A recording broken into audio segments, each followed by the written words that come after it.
Well, 72 hours after the governorship elections in Nigeria, people are still talking about the outcome. Of course, some who partook in that particular experience, will not forget in a hurry what victory means or what some kind of surprises meant to them. Joining us to look at the outcome of the governorship polls, Richard Wankwa, he's of the Crusade for Justice. Good morning and thanks for joining us here on Sunrise Daily. You also partook in that particular election. First, let's draw from your experience as a member of the All Progressives Grand Alliance here in Lagos State. Thank you very much. I think I must underline the fact that the terrain is very rough. And for somebody who's coming from the human rights community, it was absolutely difficult to assimilate the culture of politicians. And the first thing I noticed was the penchants for meetings, even when there is nothing to discuss. You see that meetings will run deep into the night, and at the end of the day, you keep asking yourself why some of these meetings were being called. So for somebody with a forensic mind, you will find it difficult sitting down and listening to the quality of arguments going on. And that is exactly because I've also had the privilege in the course of this campaign to attend some other meetings being called by some other political parties. But I must point out the fact that the most shocking aspect of that, my involvement, is the demand on politicians. Nigerians have over the years overlooked that aspect of our political life. And I believe that if we are really talking about fighting corruption, nobody has really focused on that intricate aspect. What the electorate, the disposition of the electorate, the voting public to the politicians. The demand on politicians within the political framework in Nigeria is something outrageous. Is it not a product of how they have portrayed themselves? Yes, to some extent. But if you really want to clean up the political system, if you want to distill the system and make it look like what we have as in some other jurisdictions, you must be prepared to do that. And I don't see that happening within our own constitutional framework. The demand is killing, it's very, very unreasonable. And you see, it puts a lot of pressure on politicians, because I'm just imagining how somebody will run this amount of bills, get into government, and then you won't be under any compulsion to steal. If you see the amount of pressure in terms of demands, in terms of naira demands, in terms of other demands that they put on politicians, it is, if you project it from there, it is only natural that when they go in there, they will steal. So if we are talking about purifying the political system, you must basically fight hunger. You must make sure that there is a certain platform in terms of literacy level.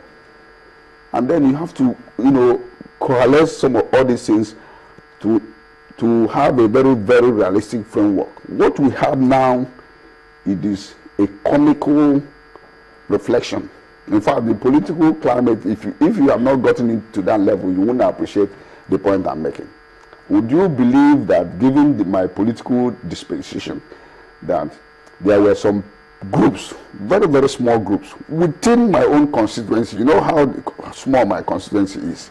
249 polling units. That's Oshodi Solo. Oshodi Solo. There were some small units of individuals I could not address. The reason is because they wanted me to bring a so amount of money that some other people that came to them brought 500. This person said some other person came and gave them $6,000. Some other person came and gave them $10,000. And now I'm beginning to project, if you start giving $20,000, and this is at this level, then I'm imagining what is going on at the higher level. So there is a very huge incentive. It might be negative in nature, but there is a very huge incentive for anybody that gets into political office to steal.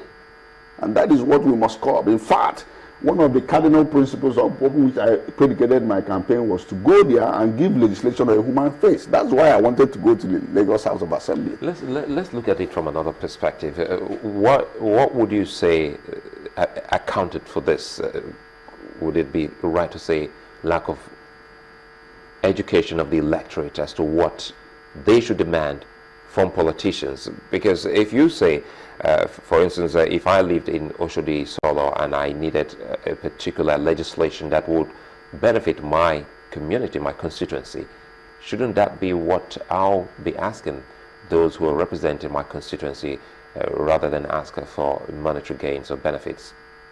Well, I think the challenge we have here is multifaceted. The fact is that if you want to lead a revolution, you must be above board.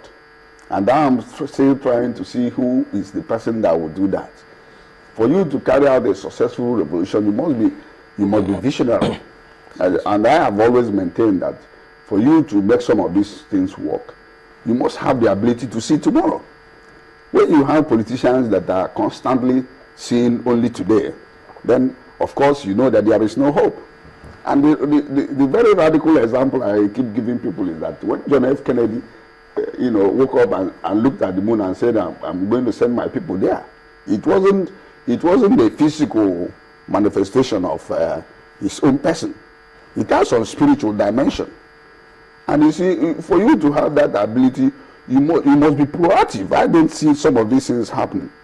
And even within the leadership, the leadership must have a think tank. There are certain decisions a leader will take that even will take the followership a pretty long time to appreciate the direction. Small examples of this are just like the evolution of the armored vehicle, for instance. Everybody calls it tank.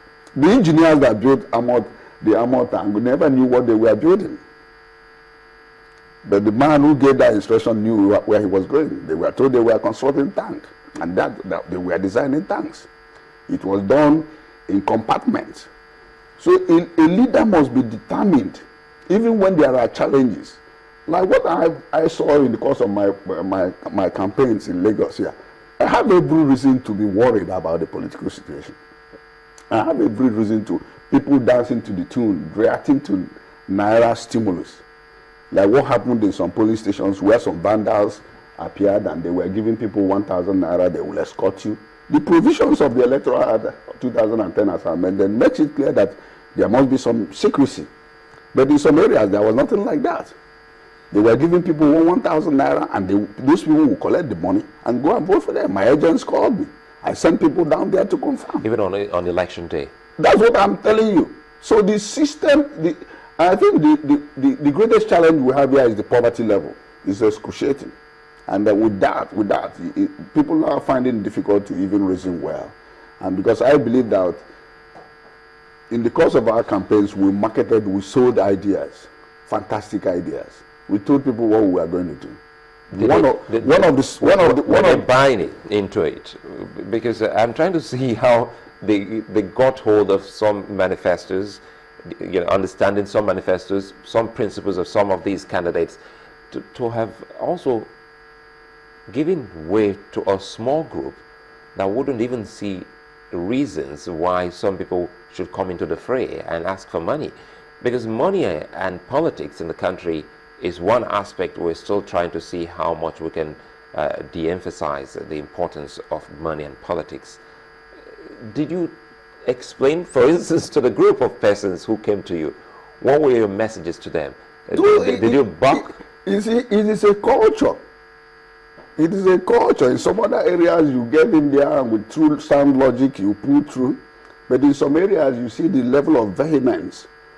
And when they will resist you, and the shocking aspect of it is that even the leadership of some of these organizations are scared that if they allow you, without accepting money from you, that the followership will not believe them. They will tell them, look, you collected $1 million Naira from so and so person, and you are now telling us to.